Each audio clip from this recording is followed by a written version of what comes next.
Welcome back दोस्तों, मैं हूं एमडी हुसैन और आप देख रहे हैं मेरा YouTube channel Cosmos English classes.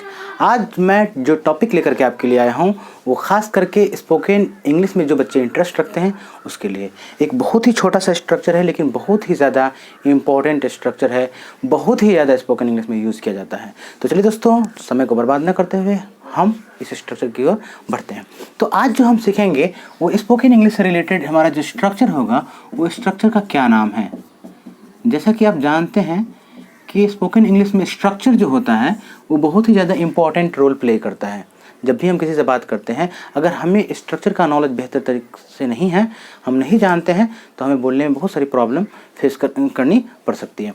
तो स्ट्रक्चर का जो रोल है वो बहुत ज़्यादा इंपॉर्टेंट रोल है। मैं हमेशा आपके लिए हर कुछ दिन पे 2 दिन 4 दिन पे जो है एक नया स्पोकन का स्ट्रक्चर लेकर के आता हूँ, ताकि आप इंग्लिश उस स्ट्रक्चर को सीखें और अपने इंग्लिश को इम्प्रूव करें। तो आज का जो हमारा स्ट्रक्चर है स्पोकन इंग्लिश के सीरीज का जो अगला स्ट्रक्चर है वो है यूज़ ऑफ हैव और हैज़ 2 + V1।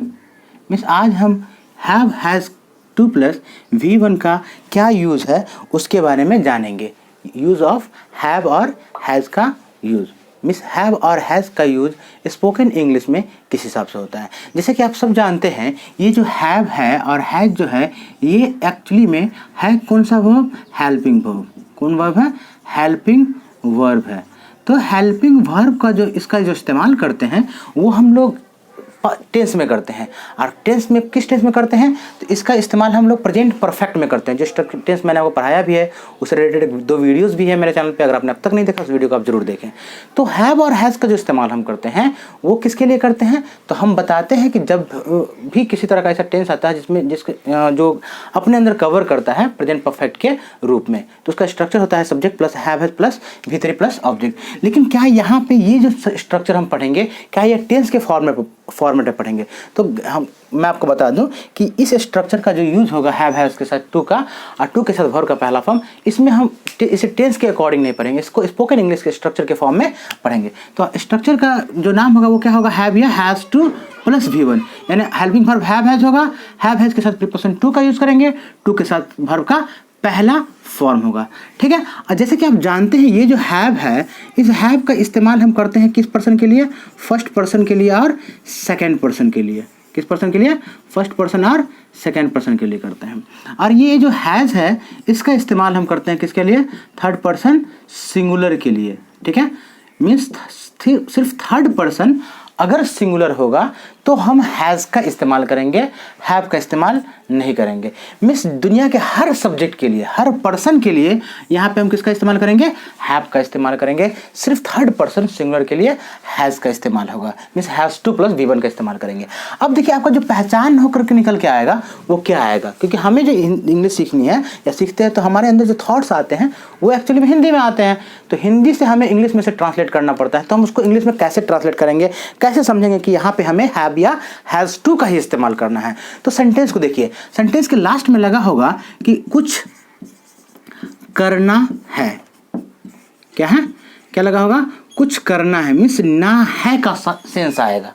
जैसे आप बोलोगे सर मुझे दिल्ली जाना है, मुझे पटना जाना है, मुझे बेंगलोर जाना है, जैसे मुझे पढ़ाई करनी है, तो ना है का अगर साउंड आता है सेंटेंस के लास्ट में तो हम उसमें किसका इस्तेमाल करेंगे? हैव या हैज़ का इस्तेमाल करेंगे। फिर 2 लगाएंगे, फिर V1 लगाएंगे।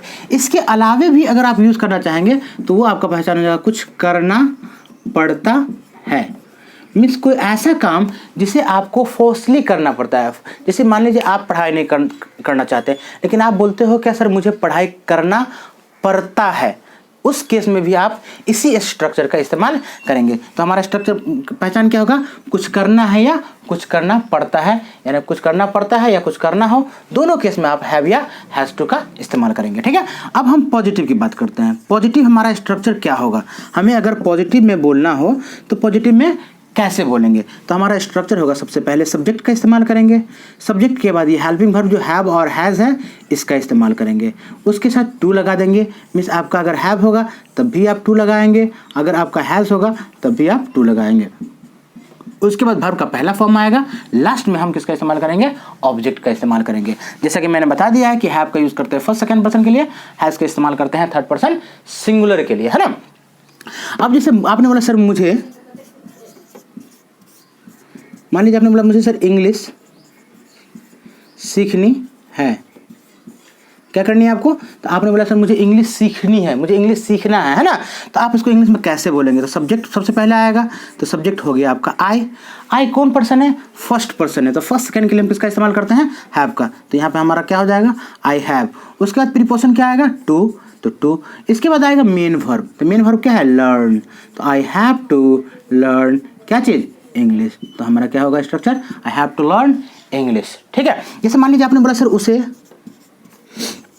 मार्केट जाना है, उसे मार्केट जाना है, तो सब्जेक्ट क्या हो जाएगा, ही कौन पर्सन है, तो ही आप बोलने वाले फर्स्ट, जिसको बोला वो सेकंड पर्सन, सुनने वाला जिसकी बात करते हो थर्ड पर्सन कहलाता है, तो ही थर्ड पर्सन है, अब बंदा अकेला है, तो थर्ड पर्सन सिंगुलर के लिए हम किसका इस्तेमाल करते हैं, हैज का इस्तेमाल करते हैं, तो हम यहाँ पे क्या देंगे, ही हैज टू, तो क्या हो गया आपका स्ट्रक्चर, ही हैज टू, और वर्ब क्या हो गया, जाना, तो he has to go to कहाँ, और ये आपका कॉम्प्लीमेंट हो गया मार्केट, क्या कॉम्प्लीमेंट हो गया, मार्केट, तो आपका स्ट्रक्चर क्या निकल के आया, he has to go to market, उसे मार्केट जाना है, उसे एडमिशन लेना है, he has to take admission, उसे पढ़ाई करना है, ही हैज़ टू स्टडी, मुझे पढ़ना है, आई हैव टू स्टडी। इस पर बहुत सारे सेंटेंस फॉर्म कर सकते हैं आराम से। ठीक है, अब आते हैं हम इसके नेगेटिव वाले पार्ट पे। मीन्स अगर आपको नेगेटिव बनाना हो तो क्या इस्तेमाल करेंगे। ठीक है, तो नेगेटिव बनाने के लिए जो आप इसका इस्तेमाल करेंगे, इसमें स्ट्रक्चर जो यूज़ करेंगे वो बहुत आसान है ना। देखिए, तो हम इसका नेगेटिव बनाते हैं, तो नेगेटिव बनाने के लिए जो हम नेगेटिव के लिए जो हम स्ट्रक्चर का इस्तेमाल करेंगे वो हमारा स्ट्रक्चर होगा क्या, तो एक होता है कि हम हेल्पिंग वर्ब के बाद नॉट लगा दें, है ना, I have not to play cricket, have के बाद हैज़ के बाद नॉट लगा दें।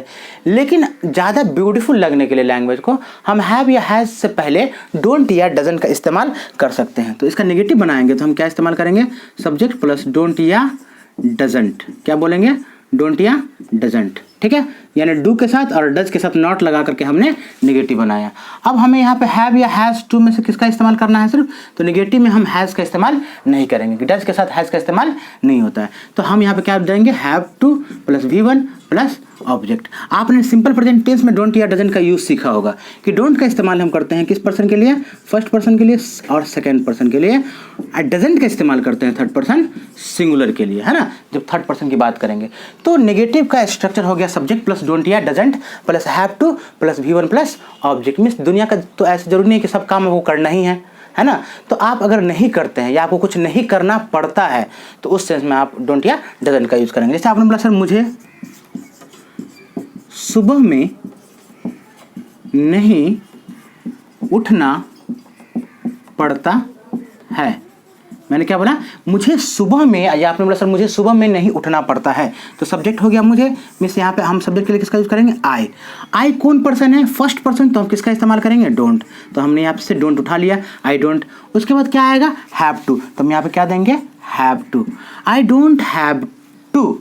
उसके बाद क्या है, वर्ब क्या है, उठना, इंग्लिश क्या होता है, wake up, I don't have to wake up in morning, या इन दी मॉर्निंग का आप इस्तेमाल कर सकते हैं, I don't have to wake up in the morning, या I don't have to wake up in morning, या इन दी लगा दें तो बेहतर होता है, मॉर्निंग लिखने से पहले द का यूज़ किया जाना चाहिए। I don't have to wake up in morning, मुझे एग्ज़ाम नहीं देना है या मुझे एग्ज़ाम नहीं देना पड़ता है, दोनों के इसमें आप इस्तेमाल करेंगे। I don't have to take exam, मुझे एग्ज़ाम नहीं देना पड़ता है, I don't have to take exam. ठीक है, तो ये हो गया आपका नेगेटिव। आप बना सकते हैं बहुत सारा एग्जाम्पल, घर में प्रैक्टिस करेंगे इसको लेकर के। ठीक है, अब हम देखते हैं क्वेश्चन की बात करते हैं। तो क्वेश्चन का जो स्ट्रक्चर होगा वो भी बहुत आसान होगा आपके लिए, क्योंकि जिस सेंटेंस का हम नेगेटिव बनाते हैं, नेगेटिव बनाने के लिए अगर हम डोंट या डजंट मीन्स डू डज का इस्तेमाल करते हैं, तो उसके क्वेश्चन को बनाने के लिए हम क्वेश्चन का स्ट्रक्चर जो होगा उसमें हम डू या डज को आउट कर देंगे। तो हमारा स्ट्रक्चर होगा डू या does plus subject plus have to plus V1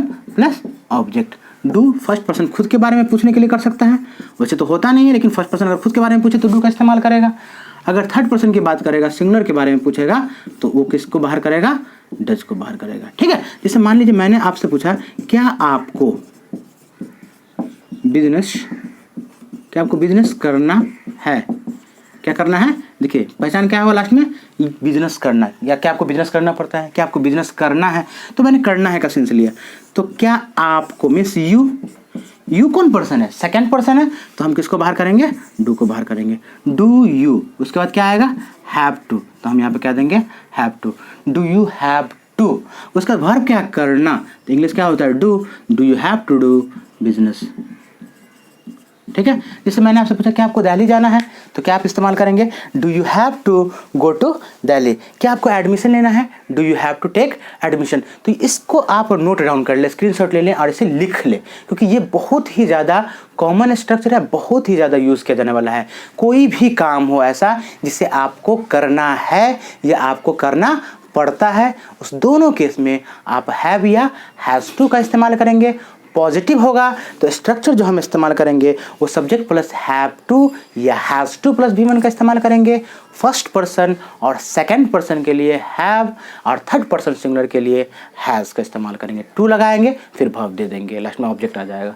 negative होगा तो नेगेटिव में आप सब्जेक्ट के साथ डोंट या डजंट का इस्तेमाल करेंगे, प्लस V1 होगा, सॉरी हैव टू होगा, प्लस V1 होगा, लास्ट में ऑब्जेक्ट आएगा। फर्स्ट सेकंड पर्सन के लिए डोंट या डजंट, सॉरी डोंट, और थर्ड पर्सन के लिए डजंट का इस्तेमाल करेंगे। क्वेश्चन करेंगे तो डू या डज को बाहर करेंगे, तो स्ट्रक्चर होगा डू या does plus subject plus V1 plus object. एक बार मेरे साथ रिपीट करें। पॉजिटिव का structure subject plus have to या has to plus V1 plus object. Negative का स्ट्रक्चर सब्जेक्ट प्लस डोंट या doesn't plus have to plus V1 plus object. Question का स्ट्रक्चर डू या does plus subject plus V1 plus object. हो गया खत्म। तो एक बार प्रैक्टिस करते हैं। जैसे मुझे इंग्लिश सीखना है या मुझे इंग्लिश सीखनी है, तो आप कैसे बोलेंगे? I have to learn English.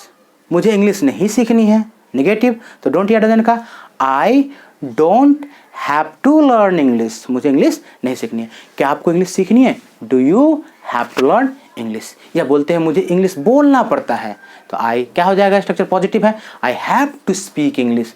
मुझे नहीं बोलना पड़ता है, I don't have to speak English. क्या आपको इंग्लिश में ही बात करनी पड़ती है? कुछ करना पड़ता है तभी तो इसी का स्ट्रक्चर का यूज़ करते हैं। तो क्या आपको इंग्लिश में ही बात करनी पड़ती है? Do you have to talk in English. तो ये है हमारे स्पोकन इंग्लिश में यूज़ किया जाने वाला एक बहुत ही कॉमन और बहुत ही इंपॉर्टेंट स्ट्रक्चर, जो बहुत ही मायने रखता है, बहुत ही ज़्यादा यूज़ किया जाता है। जो बंदे इंग्लिश में बात करते हैं, कम्युनिकेट करते हैं, वो इस स्ट्रक्चर का बहुत ज़्यादा इस्तेमाल करते हैं। मुझे उम्मीद है कि आपको ये स्ट्रक्चर बेहतर तरीके से समझ में आ गई होगी। अगर बेहतर लगा तो अपने दोस्तों के साथ ज़रूर शेयर करें। अगर चैनल पर आप नए हैं तो सब्सक्राइब करना बिल्कुल भूलें नहीं, ठीक है? तो इस तरह से आप मेरे चैनल को ग्रो अप करने में मेरी मदद करें, जिसके लिए मैं आपका सदा आभारी रहूँगा। फिर नेक्स्ट वीडियो में मिलते हैं आपसे, तब तक के लिए नमस्कार, आदाब, सलाम, thank you so much, love you all.